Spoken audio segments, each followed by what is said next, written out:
Oui, merci, Madame la Présidente. Madame la Ministre, bonjour. Ma question fait la suite un peu de celle que le sénateur Tannès vous a posée sur la modification du loyer payable à titre de dépenses admissibles pour que les gens puissent réclamer le loyer même s'ils ne l'ont pas payé, de façon à respecter la capacité de payer les gens. Vous avez déposé un projet d'amendement en troisième lecture de l'autre côté qui a été refusé. Et vous dites simplement, l'Agence du revenu du Canada m'a entendu, elle a entendu mon commentaire, donc elle va en tenir compte lorsqu'elle fera la demande de remboursement.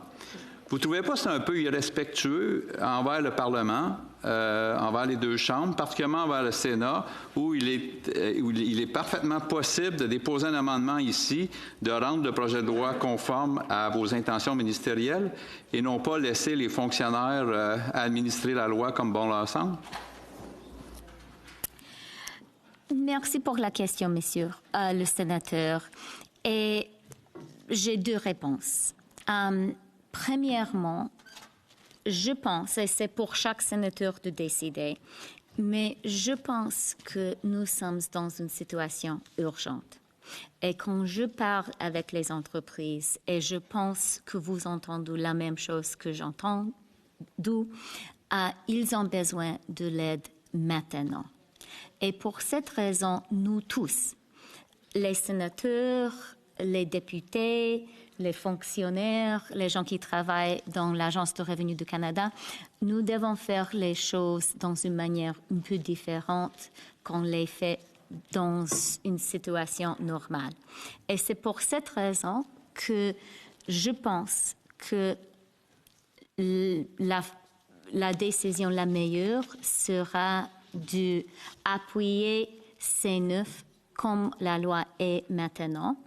Et je peux vous assurer, et on a travaillé beaucoup avec l'Agence canadienne de revenu pour être, je suis certaine, je suis confiante que les entreprises auront ce duquel ils ont besoin.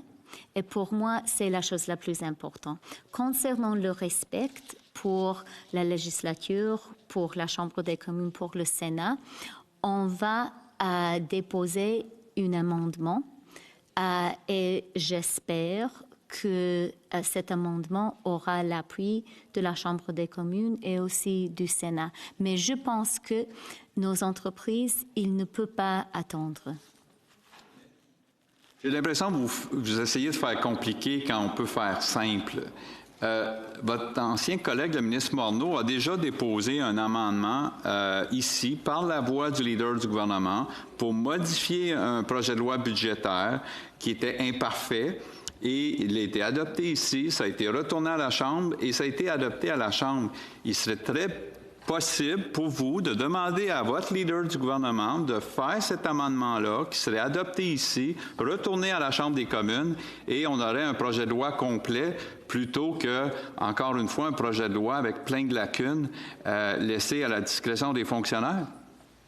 Le processus que vous décrivez, monsieur le sénateur, évidemment, est absolument possible, mais si on fera comme vous avez proposé, nos entreprises devrions attendre pour plus de temps.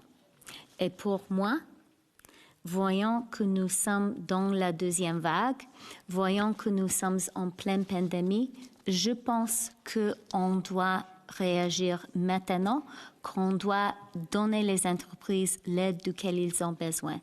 Je comprends que vous sont inquiétés par la situation des entreprises qui veulent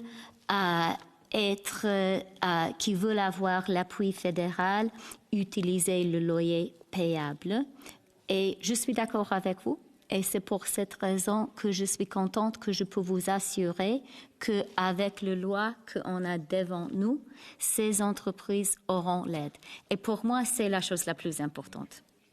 Je pense qu'on ne sera pas d'accord. Oui.